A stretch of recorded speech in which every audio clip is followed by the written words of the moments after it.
two go-to picks. It's kind of, I mean, Kaisa and Gala are just the most, synonymous with each other here in the League of Legends kind of sphere. I have seen it personally and has been exceptional to watch. So I like that TT are giving that kind of setup. I also like the TT are going with what's worked for them so far, getting Beichuan onto something that can just have a, kind of early game impact, as well as, kind of be a frontliner here for Ucal and 1xN later on in the game.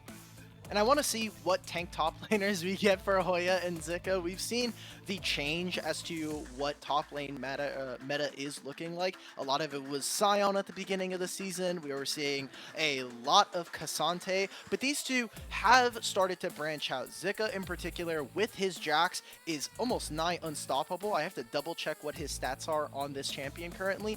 He is 4-0 on the Jax. Cassante similarly, very high priority for these two, and getting rid of the Sejuani as well from Tarzan, his most played champion in the split, I think is also very interesting. Grabbing 1xN his Aphelios, we got to see his pop-off moment in the beginning of the split, and this champion is still incredibly strong, so expect for really good team fights. I want to see what TT are going to be able to grab in this last phase. See what they will for the Maokai, very standard here with the Jace. It kind of feels like a foregone conclusion a lot of the times. Of course, Imperial Mandate has become the Demonic Embrace into Imperial Mandate has become the kind of go-to now for this champion to enable your team. But I see that LNG, they've kind of opted into this kind of style of, securing, and not even just LNG, but the general meta itself on 13-12 has opted into this style of making sure you have a solid top side, making sure you have all your solo lanes set up as we kind of move. Again, there's just so many bot laners that are kind of, exceptional now. The really OP ones like Jinx and Aphelios have been toned down quite a bit since the start of the split. And I wonder what now LNG are going to be able to do. I was expecting for Azir to come out here, going into the Jace, felt like an okay matchup, and now TT, they are going to feel so comfortable with how long this game is going to be able to go. I think another support like a Nautilus, like a Braum would actually go a very long way in being able to cement a solid enough front line. Now for LNG, they either need to find more and more kind of AP sources, which from the bottom lane right now is looking less likely, or double down and pick a very strong AD carry to be able to take up into 1xN, because the big weakness for ThunderTalk, aside from really their solo laners, is the bottom lane's laning phase. In the early game, these two do tend to fall apart just a little bit if they are applied pressure to. So I want to see if LNG, what Gala can bring out. See what Gala has left in his back pocket. Of course, they hovered the Varus for a second there, saying just a reminder to TT, hey, look, we know what we're kind of going for here. LNG kind of focusing in towards that top side. Zika, who has been kind of more the, I suppose, the, the question mark for a lot of people. I think if you look at majority of this roster for LNG, everyone except for Zika kind of stands out as a pretty top player of some kind of renown, even internationally. So we'll see what LNG kind of want to try and, do for them. And they've been doing this pretty well, kind of making sure that he's been able to kind of get away with some of these different picks. Maybe a Gwen pick, pick up, or even actually, honestly, a Poppy might be the way to go forward here for the side of LNG if they want to try and get rid of some of those super tanks that can deny. And yep, there's the Poppy ban coming in. It's just a smart one to do, especially if the Jax gets kind of, ganked up on the top side. The Steadfast Presence just does so much to suppress him. We're seeing the return of Renekton here in the LPL, and honestly, I will say for Renekton, he doesn't feel the same as he used to, right? Like, when we saw LPL Renektons, it was like dominating very early. You saw so much priority for the Rift Herald, but slowly he's actually kind of fallen lower and lower. He's gotten a little bit weaker thanks to the class of top laners. Here for LNG, we would actually probably see a new AD carry here for Gala, as the only other carry that is really meta and isn't banned right now is his Jinx, like we saw versus LGD. He could potentially go for the Ashe. We're seeing more and more of that start to pop up. And right now, Lachine, I'm just confused. Where is Rel? What happened to this champion? Did we just forget, guys? Like, what happened? I mean, it's getting all the way to the end. Yeah, could just pick it up himself if he truly feels like I suppose for the side of LNG, they want to get a little bit more kind of guaranteed engage, that point-and-click CC to kind of jump on top of the Aphelios or the Azir. And you ask first and you shall receive. Yao kind of hovering up that champion. And this is kind of where the meta's gone. It used to be the solo laners want to get counter-picked. Now you want to try and get yourself a decent blind into what is turned into your support getting that last pick. LNG, I think this is a pretty risky draft. They obviously want to be able to play on side lanes. That is one of Scout's premier strengths, is his ability to actually stay on side and then collapse in towards objectives. And when you have a Jax, we're going to potentially see from LNG a 1-3-1 where you're having this core of the bot lane be able to sit in mid lane, clear out the waves. Tarzan can very easily and flexibly move between lanes, throwing down saplings, giving them vision. Come team fights, I think it's going to be a little bit difficult. You are really indexing on Tarzan and Scout landing all of their poke so that the likes of Zika and Gala can find those damage and get those resets for the Jinx. TT, all they need to do is hold the line. You have the Dominus available for Renekton. Rel's going to be perfect at that alongside her jungler. So come late game, if LNG cannot break through the front line, if they cannot make a meaningful amount of damage happen, TT can stand comfortably and let Aphelios reign alongside his Azir. That's the big thing you're looking at right now, is that, again, TT have gone for a very comfortable draft that they love to go to time and time again. We have seen 1xN on this Aphelios just absolutely pop off. We have seen what Ucal can do on the Azir. For LNG, they're the ones that are going to have to try and make things happen in that mid game. They've got the Jace and the Jax. They're the ones with the kind of big AoE ultimates in terms of the kind of, re-engage with the Nature's Grasp. So curious to see if they're able to kind of, control where TT kind of move around the map, and whether or not TT will have the kind of run of things as they move later and later and get stronger and stronger. It's a big game, all because we come into the first one of this best of 3. It's a massive moment here for both of these sides. They look to try and make sure they solidify themselves either a chance of going for playoffs or even just a little bit higher up. For TT, it's everything. For LNG, it's just the cherry on top. We'll have to wait and see how both these teams end up fighting it as we jump onto the Rift. Just joining us here for this first series. LNG Where have win you here. been? Where have you been if you're yeah, only actually, joining though. us? Yeah, literally.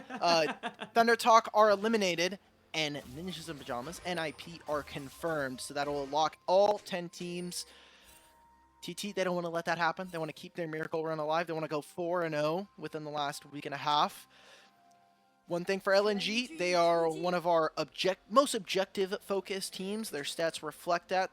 They're the second best at getting first turret, first blood, and they definitely get a lot of dragons, and that is not necessarily TT's biggest strength. Now, obviously, that does come with the fact that they do tend to have a lot of losing lanes, and they were losing a large majority of the early split, so their stats are going to probably reflect that just a little bit. But as you can see, at the bottom, this game when we talk about these two teams, it does tend to favor LNG in the late game, but when we look at the compositions, that definitely feels way different than what we're expecting.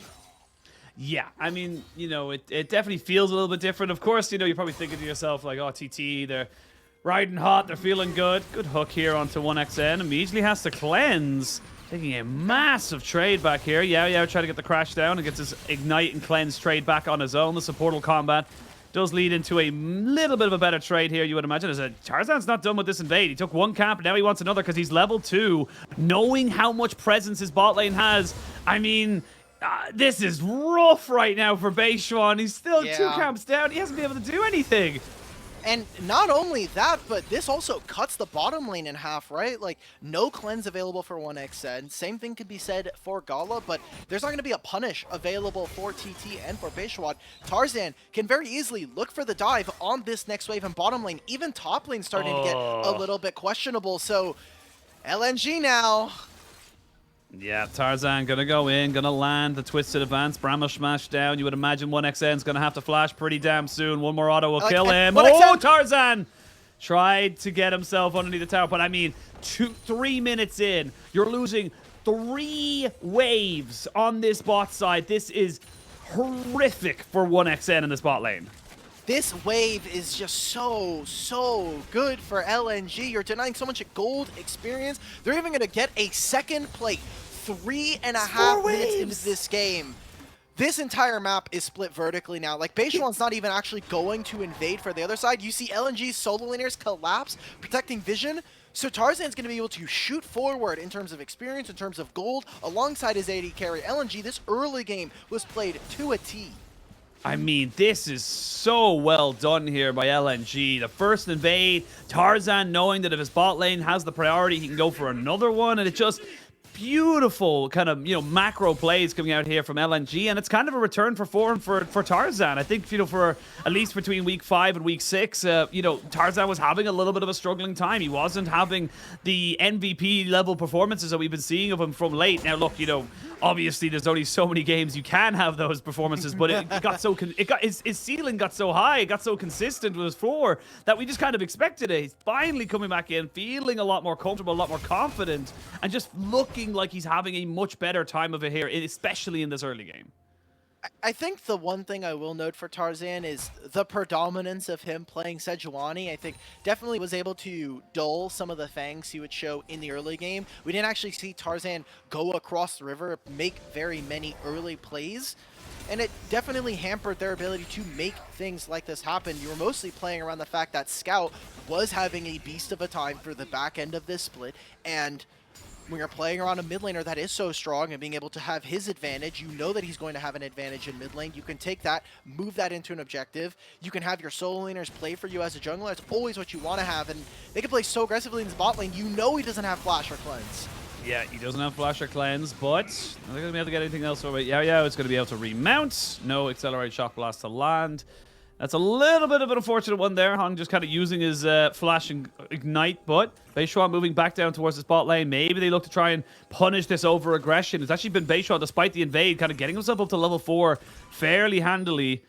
He's going to back himself away, though. They ping in and out saying, yeah, look, there's something here. We're not quite confident of this, and we know that Beichuan was only just on a reset, but maybe Hong looks for engage. No, cancels the Hex Flash. But yeah, I mean, LNG feeling confident for the moment, and Hoya and Zika trying to go toe-to-toe. Zika does have his ultimate, just wants to try and punish the Renekton before he gets his Dominus.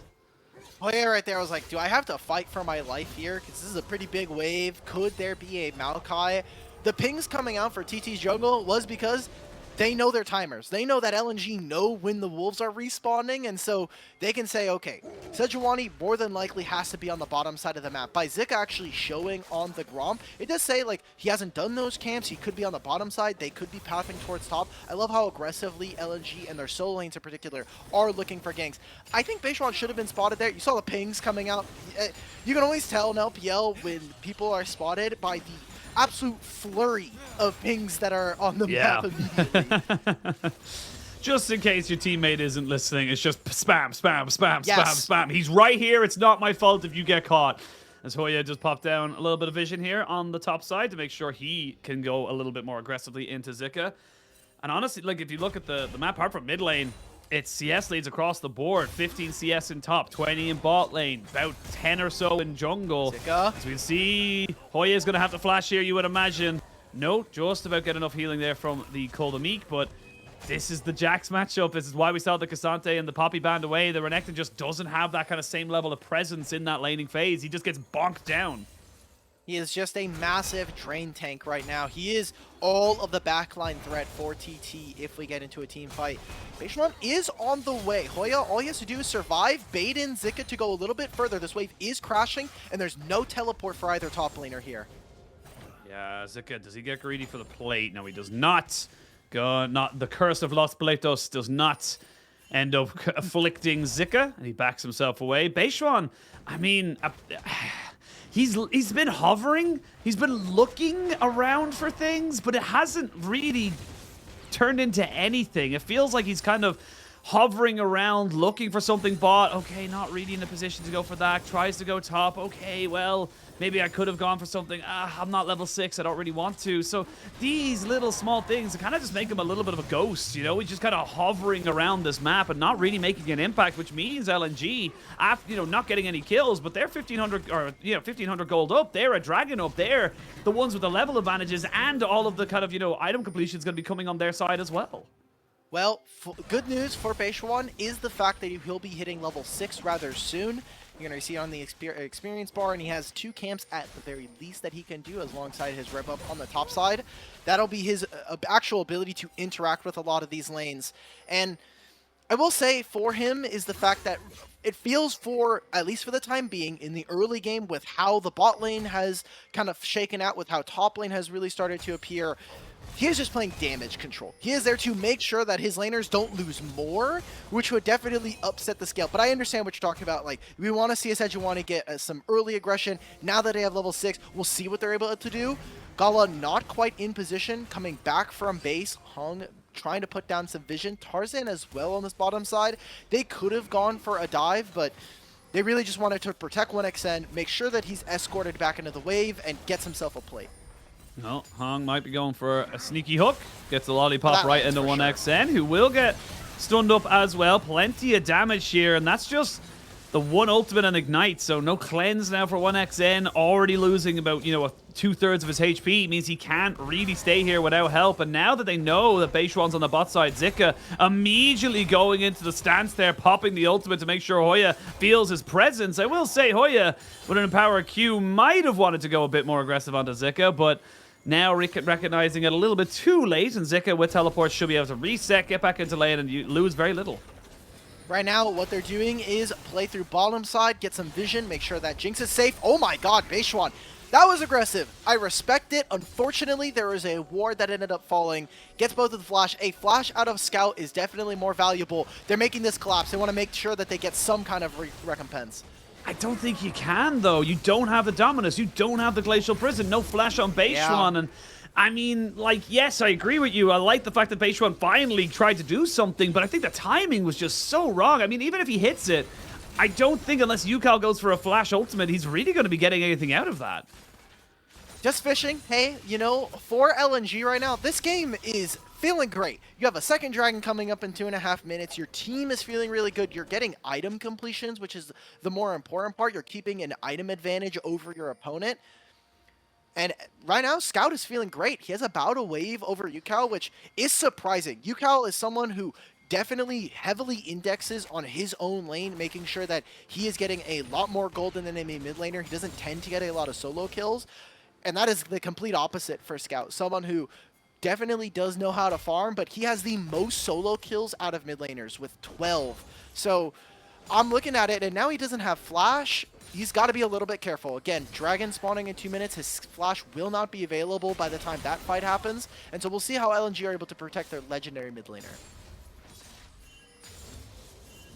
Wait to see how it all kind of fans out. But for the moment, TT just hovering this mid lane. But again, Scout playing so respectfully, just recognizing, yeah, I don't have priority. I don't know where the support and jungle are. I don't really need to be going aggressive here because there's no real threat to my tower either. So again, just, you know, we talked about the gold lead. It was a 1500. It's kind of eking up a little by little, 100 by 100. Bot lane still 20 CS up. We do have the Kraken Slayer being finished up here for the Gala, like the Shy, but he's just the Gala. Yeah, he's a title, like the King.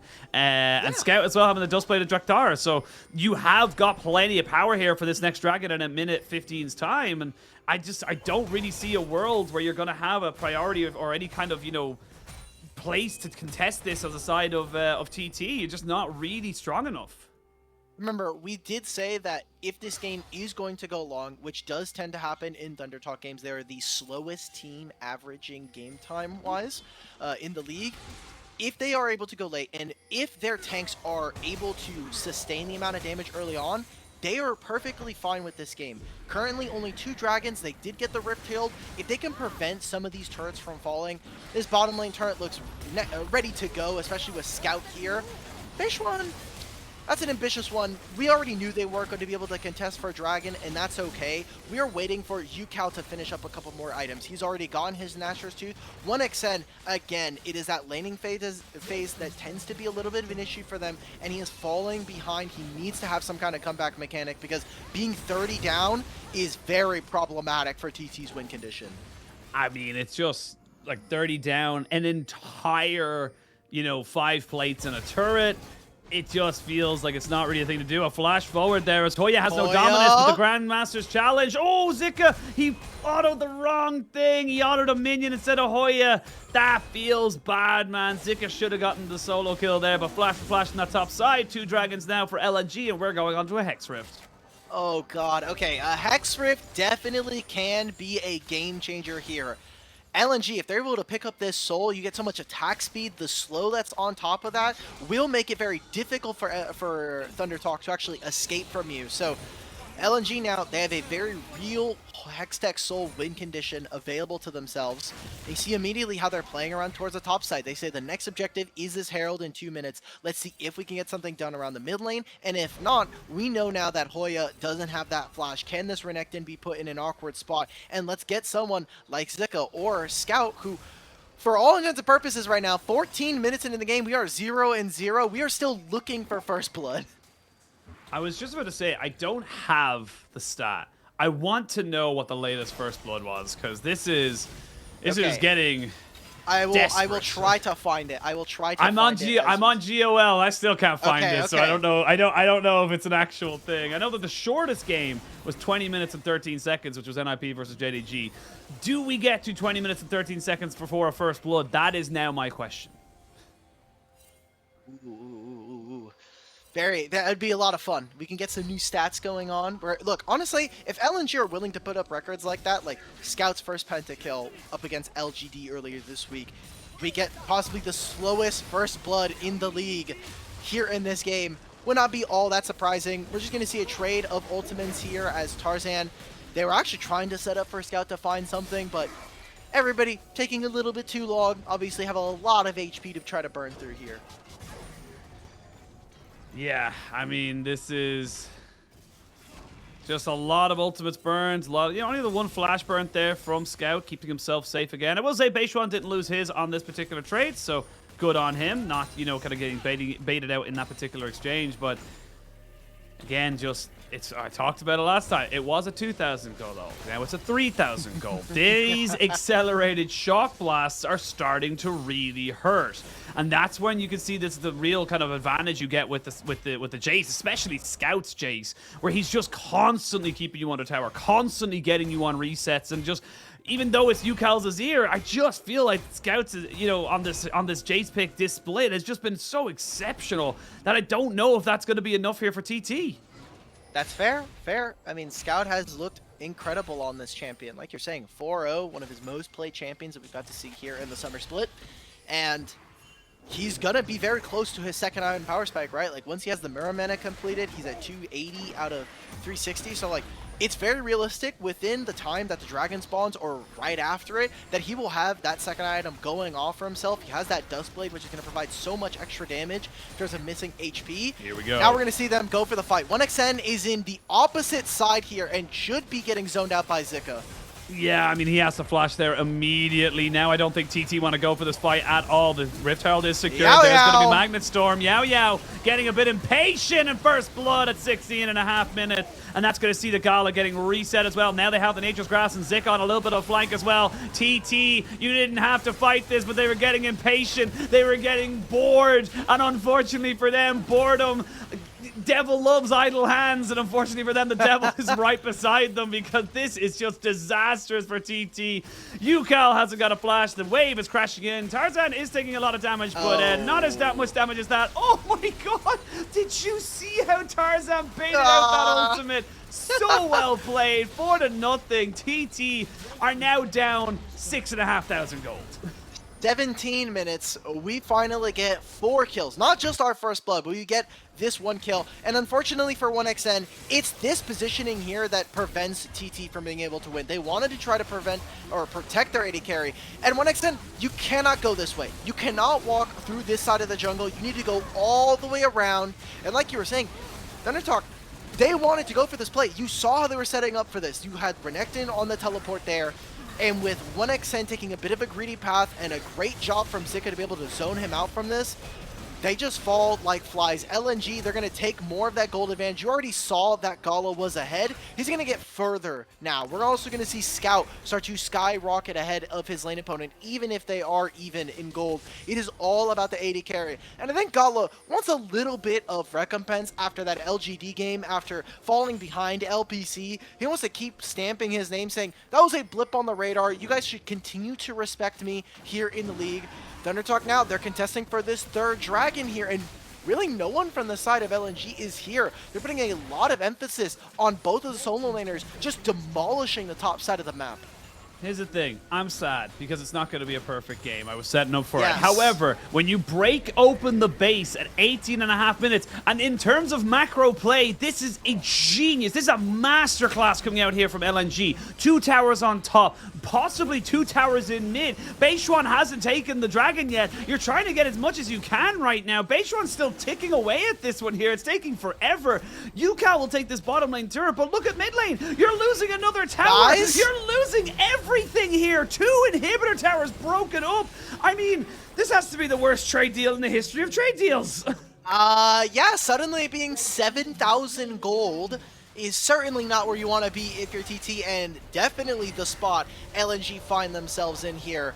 Game 1, we came in, we were like, okay, TT, you've had some miracles, you've been able to make a run, you went 3-0 in week 6, but they weren't up against teams like LNG. OMG now, you gotta be saying, hey, that was a top 6 team. They fell out. We were like, okay, maybe, but this is what we should have come to expect, and I think rightfully so. LNG, they're a top-level team here in the LPL, and unfortunately looking to put an end to Thunder Talk's run, at least in Game 1. I mean, this game 1 is just Perfect. domination right now. It's been literally almost perfect. And honestly, even though they did take a tower and a dragon, it's still perfect because you'll trade a tower and a dragon for, you know, what was it, like 1, 2, 3, 4, 5 turrets and an inhibitor? Like, you know what I mean? Yeah. Like, or not even an inhibitor, but yeah, it was a lot. Tarzan is probably going to die here as he's a very squishy boy and eventually will fall down. Nice little pickup here from TT, but again, you had to throw in 5 members on this top side. You're gonna lose a turret in the bot lane. Yes. Flip it. We have to. You have to. When you're this far behind, you have to make plays like this. You have to make Oh, they're desperation fish in a plays barrel though. and call they're fish them in a barrel. It's gonna be tough. There's getting so much damage down. Yeah, so low. They get the barrel. God. Look at them all. They're all dead, Ulk. Everyone dies so quickly. LNG said, cool, take the Baron. We don't care. We'll take your lives. I don't even know if Zika really needed to join in on this fight. That was just an embarrassment of riches for LNG.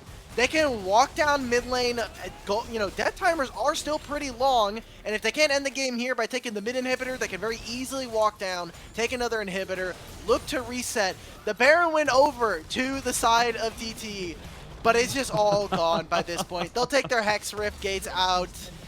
Like, this is just LNG. We gotta start looking towards game 2 here, Sheen. I mean, I'm looking towards 2024 right now. If TT are playing Oh, like okay, this, well, I'm gonna be real, man. I'm gonna be real. I mean, you had to do something, but was this the something? I don't know, because like they just get ripped apart. This was just not fair, right? Like, Baron's already doing a lot of damage. You're actually getting a Baron debuff by being behind it. Yeah, I mean, wow, what an insane game. It was so well played from the side of LNG. Remember, breaking up this bottom lane by having Hung immediately grab all of the flashes out of the bottom lane, getting their cleanses, making sure that Tarzan can play for them. And Zika? I mean, Zika 1v2s. Zika's Zika fine. 1v2s, yeah, like, no one's going to contest him in that regard. You need 1xN or Ucal to be able to fight him there. I mean, what do you change? Because I think the big thing we talked about we could start looking towards game number 2, because in terms of the draft, Ucal got his Azir, 1xN got his Aphelios, Beichuan on the stage. Like, these are all massive comfort picks for TT, and they just got slaughtered. It was all of that early play. Like, 1xN, when you are playing against this Nautilus, you have to be so careful of those hooks in the early game. Aphelios doesn't have a lot of damage with the green and red guns, so when you're playing like this, if you are going to play up, you need to be willing to trade with the animated carry. And it was just a masterclass coming out from LNG where they were able to cut out from the bottom side. They made sure that Beichuan could not actually be on the bottom side of the map to play for his laners. So when you're waiting for Ucal to scale, when Hoya is also kind of catching the hands from Zika, you have to be ready to play this scaling game. You also need to know, like, what are acceptable losses and when do we have to put our foot down. A single shock blast sends 1xN back to the base. And now they're just pushing on 3 lanes. They're going to be able to go through mid lane if they really want to. Zika's drawing down bottom side. Like, this is so difficult. This game's done. Yeah, this game's over. There's no real way to do it. Look, I will say the last time I underestimated 1xN, he did end up getting like a massive Inferno Moonlight Vigil, which was incredible. But, I mean, how do you do this right now? You throw out the ultimate from Beichuan and try to burn down Hong, but he flashes away. There's the Nature's Grasp, and they're going to be able to burn down. They didn't even need the rocket. That's how much damage Scout does on this pick. They will eventually kill off the Nautilus, but it's all too little too late. I mean, you've lost basically your front line. Your base is in tatters. This game is over. LNG looking to squash TT's hopes. Maybe not right now, but they'll be doing it soon. Very, very fast. I'm really glad that we're seeing this from LNG. Tarzan's dead. There you go. Okay, gets one. Teleport's coming in. Need to be careful. They don't have a lot of tanks here. It's just the solo laners and the AD carry. ThunderTalk, they'll be able to hold on, and now it's triple inhibitors. Double TP. They're teleporting in. Okay, what can we do? Run away. Nothing. Okay. TT can't do anything because your base is completely exposed. There was no pressure whatsoever, and they saw it coming because you went on the mini wave. So, wait, are they gonna? They're gonna go for the dragon, but guys, the base is open. You have a wave through mid. Oh my god, TT. Oh god, Hoya. TT. Yeah, they're trying to reset. They're gonna eventually reset it off, but yeah, this is the thing. You got Hex Gates. LNG go cool. Slater gotta go for this pickup right now, and it's only Hoya who reset on this one here, but now you're in a 5v4 effectively. This poke will be exceptional coming out here from the side of Scout. And yeah, I mean, look, you'll give the dragon will get confirmed in a second or two. The game will be confirmed in a minute or two. LNG just kind of dotting their I's, crossing their T's, taking themselves a nice little small setup here as they look to just solidify this win. This game feels for TT in terms of a metaphor. You know, we already had our crossing our teeth, dotting our I's. A little too late. This game, just everything happening just a little too late. Bottom side got behind, and right now they're trying to get back in. If TT can actually hold this, they have decent wave clear with Azir. That's a lot of gold and experience that's going to be kind of funneled into Ucal and 1xN. But again, a little too late. The base is already open. LNG have 8,000 plus gold over you. It's going to say 7 at the top, but that's a lie. Remember that. They have an item advantage, they have experience advantage, all amounting to a lot more than what that gold at the top is going to say for you. So right now, you just got to make this game as difficult for LNG to possibly end. You just got to get in their heads. You got to make them work for it. Make them sweat. Well, the only people I think are sweating or whoever has to go against Scout in any side lane right now, kind of thinking about if I get hit by one accelerated shock blast, it's basically game over. You can even have stopwatches coming out here. 3 stopwatches for the side of LNG, just in case anything were to go awry.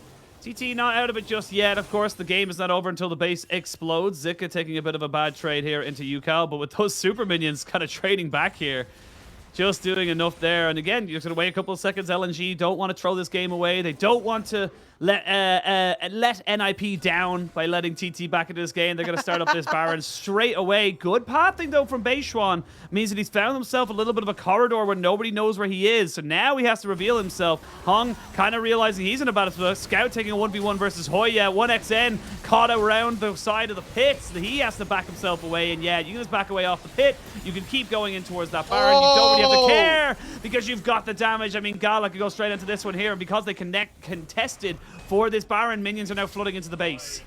They can just go to just straight up go for the end. The Azir turrets come out, but it just feels, like we said, a little too late here for the side of ThunderTalk. They'll be able to grab these last couple of minions, take whatever damage. And we're talking about ThunderTalk even finding kills. It's just going to be so difficult. You noted the 3 stopwatches. You already have to get through 1 HP bar. Now you have to make it through another stopwatch. They still have summoner spells. LNG, let's see how you close this one out. I imagine they'll be able to close it out pretty cleanly. Hoya does use his stopwatch as an accelerated shot blast hits on the 1xN. He just cannot step forward. Hoya getting peppered off the back of that side of that as well. You can see the carries.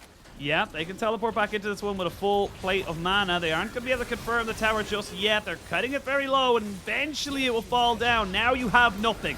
no inhibitors, no turrets, no lives, and no hellfires. Ucal looking to try and jump on a Tarzan, but a flash away means that he's not going to be able to confirm that kill. A hook onto Hoya means he immediately has to get himself up into Dominus stasis. Scout misses his accelerated shot blast, but it doesn't matter. Nobody cares at this point now, unless the 1xn can really pop off. It's just the carries of TT looking to try and make this one happen, but they just can't finish off the kills.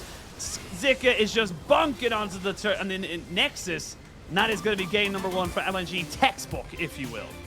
It's what we wanted to see, and again, the expected outcome. The magic around TT, yes, they